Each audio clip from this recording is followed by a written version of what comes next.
mu Rwanda abaturage bigeze gufungirwa ndetse n'abafite ababo bagifungiye mu kigo cy'inzererezi mu mujyi wa Kigali ahazwi nko kwa Kabuga barabatabariza bavuga ko ubuzima bwabo buri mu kaga. Bamwe mu bavuganye n'ijwi ry'Amerika bemeza ko biboneye hari abatakariza ubuzima muri icyo kigo. Inkuru icukumbuye Kigali, Eric Bagirugusa.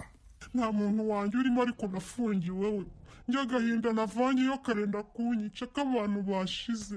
Mu marira, ishavu n'agahinda kuri mikoro za radiyo ijwi ry'Amerika, uyu mubyeyi yaradutekerereza ibyo yemeza ko byamushenguye ubwo yari afungiwe mu kigo cyitwa icy'inzererezi kubw'impamvu z'umutekano we. Uyu utuye mu murenge wa Gikondo duhimbye uko nisanze i Kigali yaduhaye ubuhamya ku byo yabonye mu byumweru bigera kuri 2 yafungiwe mu nzererezi Gikondo kwa Kabuga. Ubuzima bwahariye umunsi ku munsi, harimo indwara umuntu arimo kudiyara rimwe, yadiyara rimwe agahita apfa. None iyo baje gukuramo umurambo bazimya amatara yose, mwese bakababwira ngo mwese mwubike inda, tukipfuka n'ibiringiti byuzuye inda n'imperi, ukifuza iwawe uko wahasize ukicuza. Mu bundi buzima busanzwe kujya muri tuwarete yawe ni ikintu kirangaye gutyo, mugenda muri nk'abantu 30 mugahuriramo. Kwitumamo ni ikibazo, bakabakubita hakari n'uhagurutse inkara zitwaye mu ntoki. Ninjoro washaka kwituma nta gusohoka, nta burenganzira uba ubifitiye, warangiza ukamenya muri cya kiringiti ufite. Wagira ibyago bagufata ko wakineyemo bakagukubita inkoni zikenda kukwica. Uko nisanze i Kigali yabwiye ijwi ry'Amerika ko nawe yanduriye kwa Kabuga indwara zikomoka ku mwanda. Mu byumweru 2 mpafungiwe navuyemo ndwaye diyare y'amaraso igiye kunyica. Kugira ngo ubone amazi yo gukaraba ni ibibazo. Mu bagore nk'uko noneho umugore yajya mu mihango hari igihe umara icyumweru utarakaraba. Kubera ibyakurikiyeho nyuma yo guhura n'abaduhaye amakuru, bose twahisemo kubarindira umutekano. Undi mubyeyi wo mu wundi murenge muri Kicukiro wahaye amakuru ijwi ry'Amerika kubibera mu kigo cya Gikondo kwa Kabuga, avuga ko icyo kigo cyamufatiye umugabo mu mezi 3 ntaheruka kumuca iryera. Umugabo wanjye atwara utuzigo nyine n'abantu, kuva bamujyana amazemo amezi 3. Njyayo nakwandikisha bakambwira ngo arahari, ariko najya gusura ntibamunyereke. Nk'ubu mu nzu bari kunsohora, abana ntibakiga. Nukuri nkaba nagira ngo mudukorere ubuvugizi babarekure. Naho uyu mubyeyi wo muri Kicukiro avuga ko hari musaza w'inzego z'umutekano zafatiwe yamusuye, avuga ko magingo aya ubuzima bwe buri mu kaga. Bamusanze mu nzu wanjye aryamye, noneho baravuga ngo nitaba amafaranga 70,000 ngo no kumwica baramwica. Baramutwaye baramuvunagura, ntagenda. Yaragwaye banze no kumureka amaze umwaka wose. Bene sura musura bigenda bite? Muri iyi minsi barahagaritse ko ariko twamusuraga twasanga yaragwaye weri atagenda atanavuga. Kubw'uyu mudamu wemeza ko atarafungirwa muri iki kigo cyo kwa Kabuga i Gikondo, ntabura kumenya amakuru y'abagitambukamo kuko agituriye. Basohotse mu tubabaza amakuru yaho ko bimeze, bakatubwira ati muceceke, mwegwe niba musenga mugende musengera abantu basigayemo hariya. Mu by'ukuri hano abantu makuru ubuvugizi byose bagabanyemo abantu basukemo hariya. Hano hantu ni habi, umuntu usetse amaso arakubwira ngo aho kujya bamuhe amezi 2 hariya bamuha umwaka imagiragira. Ubutegetsi bw'umujyi wa Kigali bufite mu nshingano iby'iki kigo twababajije ngo twumve icyo bivuga ku birego by'aba baturage. Madamu Emma Claudine Ntirenganya uvugira umujyi wa Kigali yadusubije muri aya magambo. Ntabwo ari ibyo ngira ngo nibyo bindi by'abantu bajye batanga amakuru, ariko rimwe na rimwe bagatanga amakuru atariyo. Ariko nta n'uwa kwirengagiza ko byanze bikunze iyo ufashwe ugafungirwa ahantu runaka, haba ari mu kigo cy'inzererezi, haba ari muri prison bisanzwe cyangwa se no mu bigo ngororamuco, akenshi umuntu ujyayo ntabwo ari ku giti cye, ntabwo babyishimiye. Ntabwo rero ari ibintu biba bitangaje ko ashobora kuba ubwe yatanga amakuru runaka asa naho atariyo, cyangwa se n'umuntu we uhamufite akaba ashobora kuba yatanga amakuru atariyo. Kubavuga ko bagwa kwa Kabuga, Madamu Ntirenganya yabihakanye. Madamu Providence Umurungi ukuriye Komisiyo y'Igihugu y'Uburenganzira bwa Muntu ntiyitabye telefone ye ngendanwa, ntiyanasubije ubutumwa bugufi twamwoherereje. Mu gihe twakurikiranaga iyi nkuru aho twari turi muri imwe mu nzu y'umuturage, twatunguwe no kubona umugabo n'umukobwa batwinjirana badakomanze, bavuga ko baje gusaba amafunguro ya saa sita. Ubundi umugabo akavuga ko hari umukomisiyoneri urimo gushakira mushiki w'inzu yo gukodesha. Abo mu nzu ntoya bombi ntibakuraga amaso n'intoki mu matelefone yabo, biboneka ko bandikiranaga n'abandi bantu ijwi ry'Amerika itabashije kumenya. Nyuma batandukanye ntawe usezeye ku wundi. Abaturiye iki kigo cya Gikondo baza aba bavugaga ko bashaka inzu zo gukodesha batubwiye ko ari abakozi bo mu kigo cya Gikondo kwa Kabuga. Amakuru akatubwira ko umwe mu hafite umuvandimwe uhafungiwe ari we watanze bagenzi be mu mugambi wo kugira ngo bamugirire ikigongwe bagafungura umugabo we. Abaduhaye amakuru bose batekewe n'icyoba kuko abo bagenzaga intambwe zacu imwe ku yindi byarangiye bagiye muri buri rugo rw'uwo bakeka ko yatanze amakuru. Amakuru akatubwira ko hari n'abahisemo kujya kwisinganisha mu nzego z'umutekano zibegereye mu Gatenga. Tunyura ku kigo kivugwamo ibikorwa by'iyicarubozo mu marembo yacyo twahasanze abaturage bari babuze ayo bacira nayo bamira, hafi hagaragara abapolisi 3 bari ku burinzi. Iki kigo cy'inzererezi cya Gikondo ahazwi nko kwa Kabuga mu mujyi wa Kigali mu bihe bitandukanye gikunze kuza ku mpapuro z'imbere mu byegeranyo by'imiryango mpuzamahanga iharanira iyubahirizwa ry'uburenganzira bwa muntu. Igihe cyose iyo miryango yiyamirije ibikorwa by'iyicarubozo bikivugwamo, ubutegetsi bw'u Rwanda bwo bubyamaganira kure. Ku bigo by'inzererezi itegeko rigenga ko ababinyuramo biba by'igihe gito nk'amezi 6, gusa hakomeza kumvikana ababinyuramo imyaka. Biteganywa ko hanyuzwamo abafatwa nk'indaya, inzererezi, abajura, basabiriza, abazunguzayi n'abandi. Ku rundi ruhande hari n'ababifata nka za munyumvishirize. Nko mu minsi yashize Ijwi rya Amerika yabagejejeho inkuru ku bacuruzi bagifungiwemo. Urukiko rw'ibanze rwa Kicukiro ku rwego rwa mbere rwibajeje uburyo bagejejwe kwa Kabuga. Byarangiye uyobora kwa Kabuga CIP Verdict Mutsinzi asubirishijemo urubanza, urukiko rumukuraho inshingano, abo bacuruzi bakomeza kuhafungirwa. Umunyamategeko Barito Mathias Matimbano wabunganiraga yahise aburirwa irengero na magingo ya ntaraboneka. Bagira ubusa Ijwi rya Amerika i Kigali. Uburundi buremeza ko igihingwa cy'avoka kigiye kuba mu byambere byinjiriza igihugu amafaranga menshi y'amadovize. Leta yafashe umugambi wo gushishikariza abahinzi kwitabira guhinga avoka.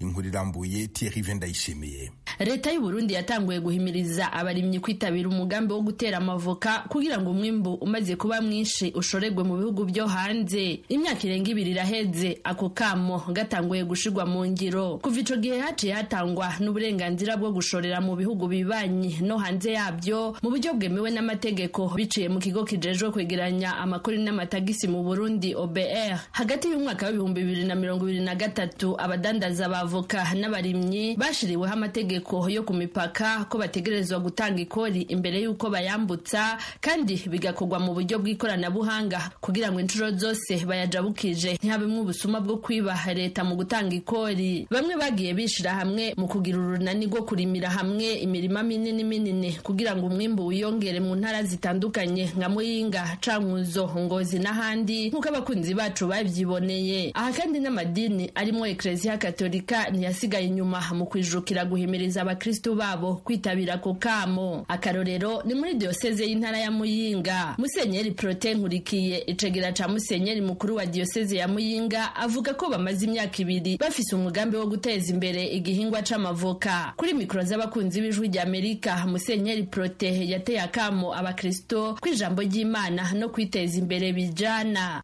Tukava kumuri turagowe imvugo ya turagowe iyo nta ibihani wacu, kandi muri Ecclesia nayo twigeze twigisha kiretse abagize bamwe batategera neza inyigisho ya Yesu Kristo.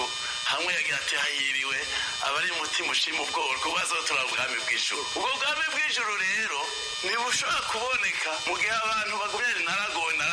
Abakunzi b'Ijwi rya Amerika banavuganye na Desire Sayinguvu arongoye urunani rw'abarimyi b'amavoka mu Burundi. Nawe avuga ko intumbero yabo ari uko Burundi bwose butegerezwa kwitabira uwo mugambi wo kurima amavoka ateza imbere igihugu n'abarundi. Kubijanye no gutunganya igiterwa c'ivoka muri Ecclesia intererano botanga abo n'abantu bajejwe kumenyesha Imana bafise abantu benshi babwira kandi babwira abakuru. N'abarimyi b'amavoka bari basanzwe bayagurishiriza ku giti hejuru canke bayamuye barashima aho umugambi wo kuyashorera hanze ugeze. Abo barimyi bavuga ko mu bisanzwe abacuruzi bahora babazimba bakisanga mu ruhombo. Baradotoye cyane ku buryo tofasha umufuko w'ivoka ngo wishorere muri Tanzania.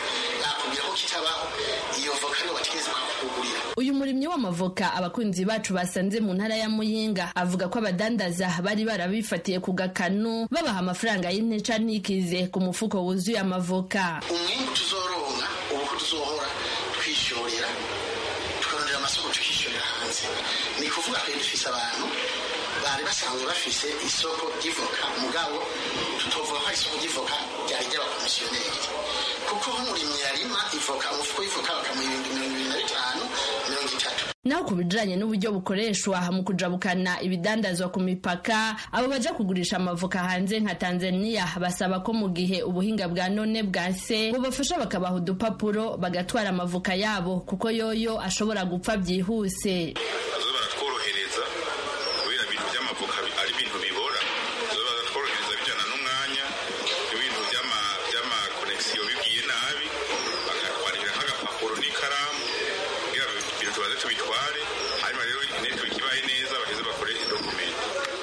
Umukuru w'igihugu Evariste Ndayishimiye mu gihe yari yagendeye umurimyi w'amavoka akaba n'umworozi wo mu ntara ya Muyinga mu mwaka uheze, yamenyesheje ko umugambi wo kurima avoka no kuzishorera hanze ushobora gutunga igihugu bikozwe neza.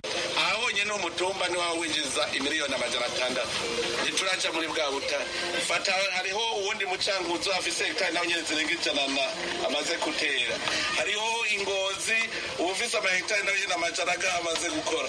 Murumva ivoka zonyene zo mu Burundi zirashobora guca zitunga Uburundi ivoka gusa, tureke bwa buta tureke kwiga. Naho biruko kandi abakurikiranira hafi ibijanye n'ubutunzi mu Burundi babona ko hari hakwiye kubaho ivyigwa vyerekana neza uko uwo mugambi uzokogwa, haba ku bizoshoka ndetse n'amafaranga zo kwinjira mu kigega ca leta buri mwaka. Gabriel Rufyiri kuri mikro y'Ijwi ry'Amerika uko nikabisigura. Ibintu bidateguwe ntibeza ngo bishoboke, ico ni cambere. Ikigira kabiri naco nuko haca habaho ikintu bita nukuvuga ko haca urwego rw'igihugu rwemewe ku rwego mpuzamakungu rusuzuma ko ibintu bishobwa mu mahanga bikuje amanorme. Ivyigwa erega nuko babanza kubaza ivyigwa vyakozwe ko ivyo bintu ni ibihe, nukubanza kuraba ivyigwa. Twebwe nk'abantu b'abahinga babikurikirana twari tuvuga ibintu vyo ku munwa, turaba ibintu kiwe nta dokimageza kuri no saha ndabona yanditse. Abagize urunani rw'abarimyi bavoka bihaye ko mu mwaka wa 2029 bo bazoba bashikiriye umwaka w'imbona kazoza y'u Burundi y'umwaka wa 2040, bivugwa n'urongoye urunani rw'abarimyi bavoka mu Burundi. Thierry Ndayishimiye, Ijwi ry'Amerika, Kigali. Nababwiraga mu ngingo nkuru, perezida wa leta zunze ubumwe za Amerika Donald Trump na vice perezida we J.D. Vance ejo barahiriye mu muhango wabereye i Washington DC. Akimara kurahira, Donald Trump yasinye amateka menshi anyuranye, arimo iryo kuvana igihugu cye mu ishami ry'umuryango w'abibumbye ryita ku buzima OMS. Yasinye kandi iteka ribabarira abantu bagera ku 1600 bari barafungiwe uruhare bagize mu kugaba igitero ku ngoro y'inteko nshingamategeko ku itariki ya mbere z'ukwezi kwa mbere umwaka wa 2021. Bamwe bakaba bari burekurwe mu masaha make ari imbere.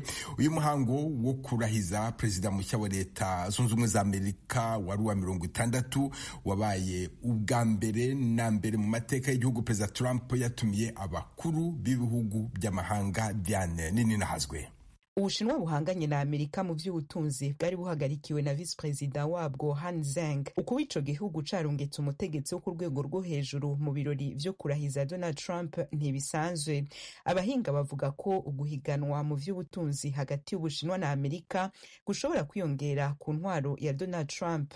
Benshi bagiye kuja muri leta ya Trump akenshi bumvikanye bita Ubushinwa umukeba ateye amakenga. Nka Marco Rubio yagenywe kuzoba umushikiranganje ajeje imigenderanire ya Amerika n'andi makungu yigeze kugira ati Ubushinwa ni mukeba wacu akomeye ateye amakenga kandi tubangabanganywe muri vyinshi.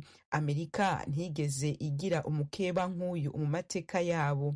Ikindi, Donald Trump yavuze ko azoduza amatagisi ku bitandukanye biza biva mu Bushinwa. Kwa gatanu w'indwi iheze ariko yakoranye ikiganiro cyo kuri telefone na president w'ico gihugu, baganira ku ngingo zitandukanye zirimo ivyayo matagisi, ivy'ubudandaji hamwe n'iyugarwa ry'urubuga rwa sosiyete yo mu Bushinwa TikTok.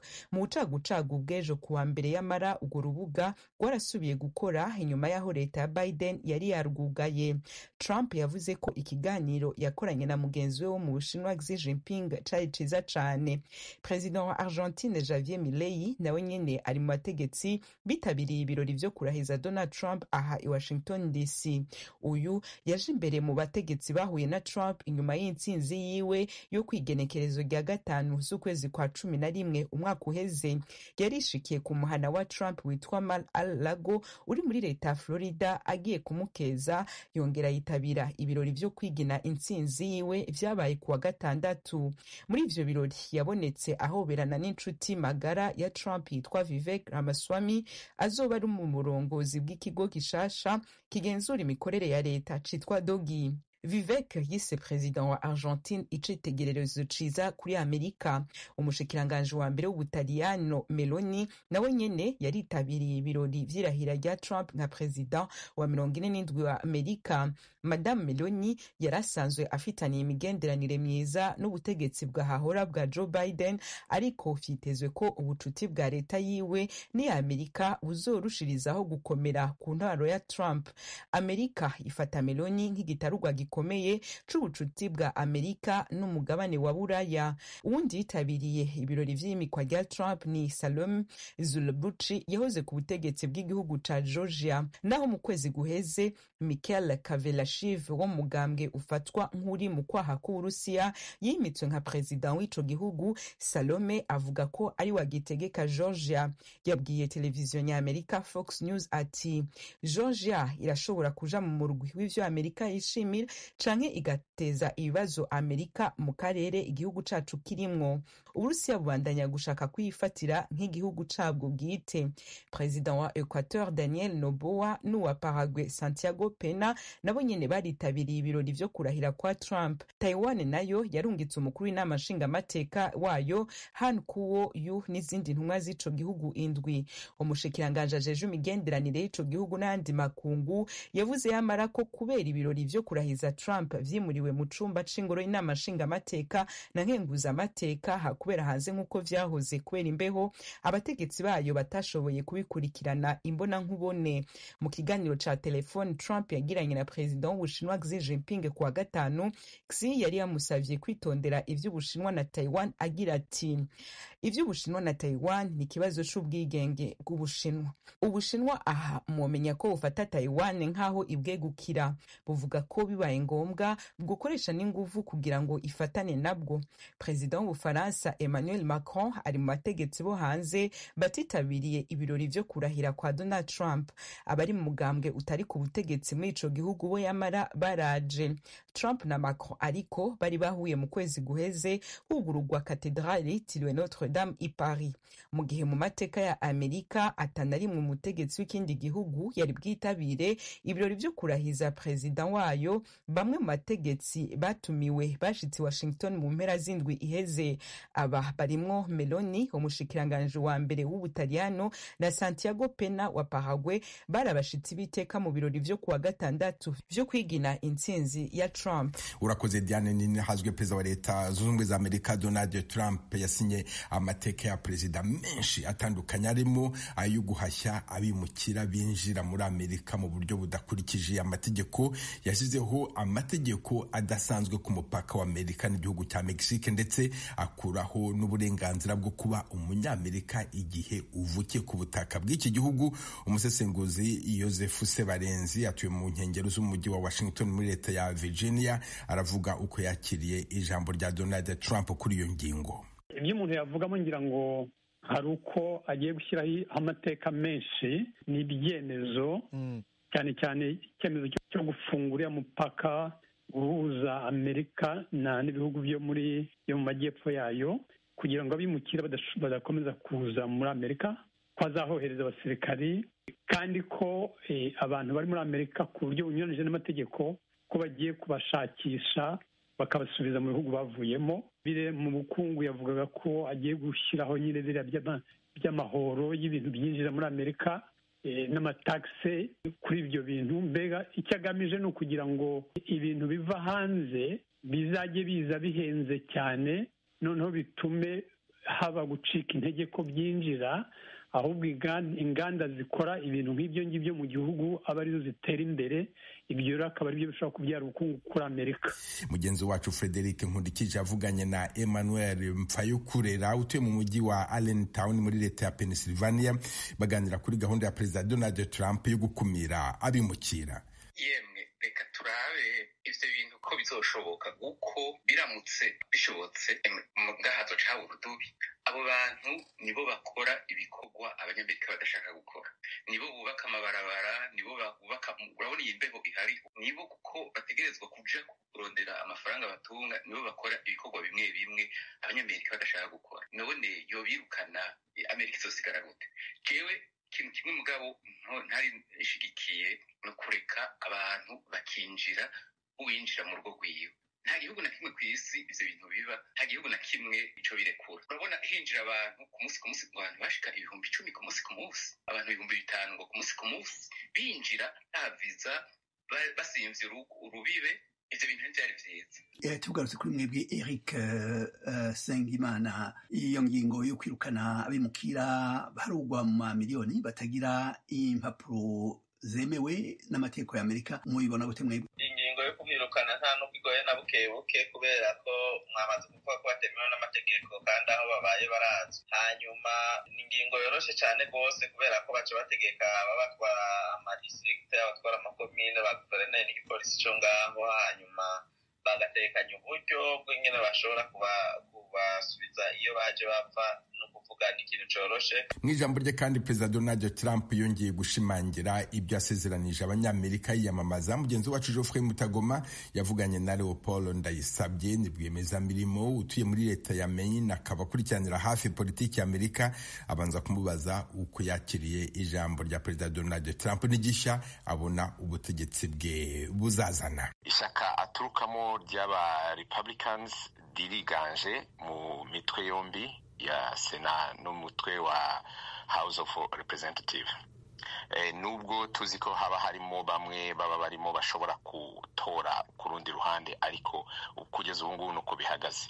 Ubu rero bivuga ko Trump aba afite amahirwe menshi yo kugira ngo amategeko amwe agenda ashyiraho yatorwa ku buryo bworoshye. Icyo ni cyaba ari gishyashya. Tusubiye ku byo warubajije, ikibazo warubajije kirebana n'ibyo yari yamamaza, ibyo yashyiragaho yavugaga cyane cyane ibishyashya. Ibyo twabona uyu munsi ni imbaraga afite kuri iyi myaka ye ya nyuma, kandi ntitwakwibagiza ko nta kindi kintu azabarengera, kubera ko iyi niyo myaka ye ine ya nyuma. Turavugana uri muri leta ya Maine, imwe mu zizwiho kwakira abimukira.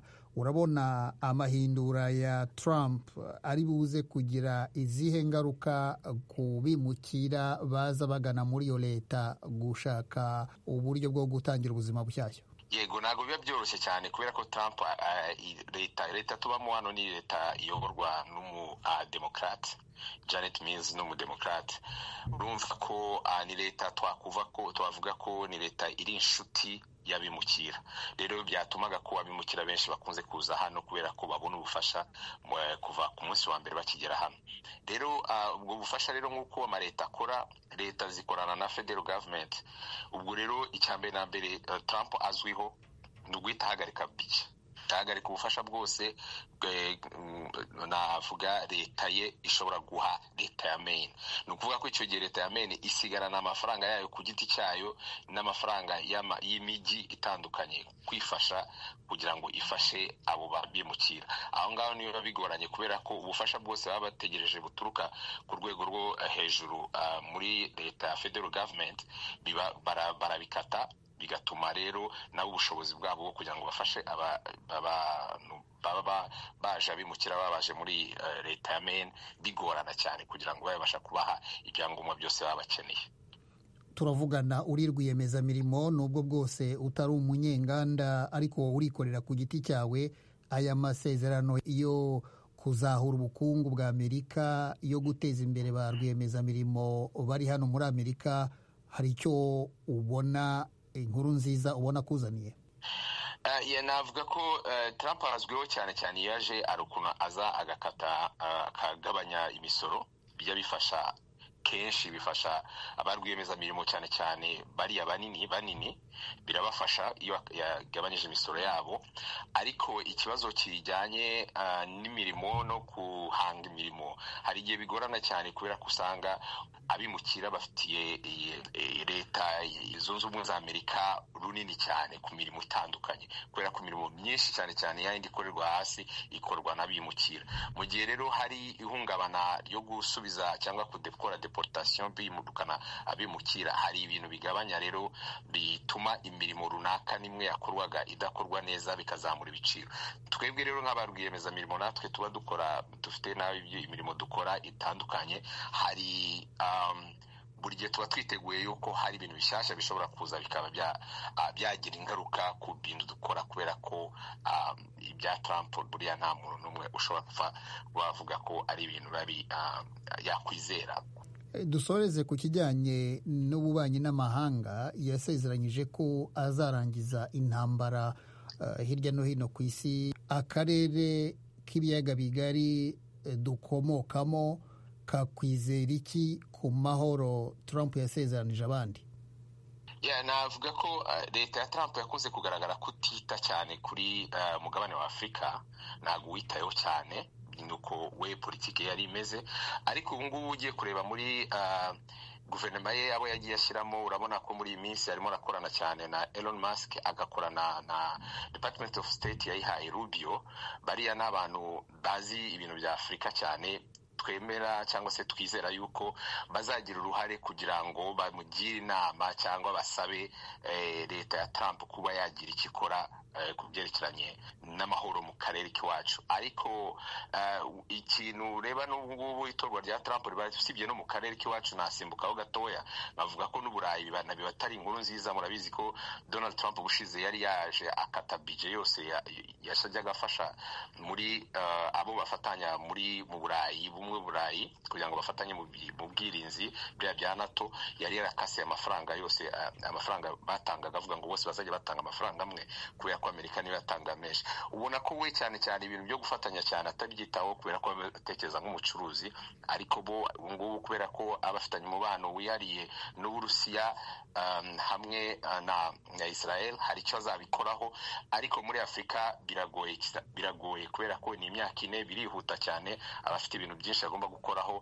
Icyo nizera ko bazagira icyo bakora bahereye ku byo uyu munsi wabonaga leta ya Biden hari aho yageraga, ariko wasangaga ko muri iyi myaka yose nta mahoro yagaragaraga. Ariko nkaba numva ko amahoro buriya yagombye gukeshwa ibihugu byacu byo muri Afurika byonyine, bakumvikana bakahagarika iyo mirwano.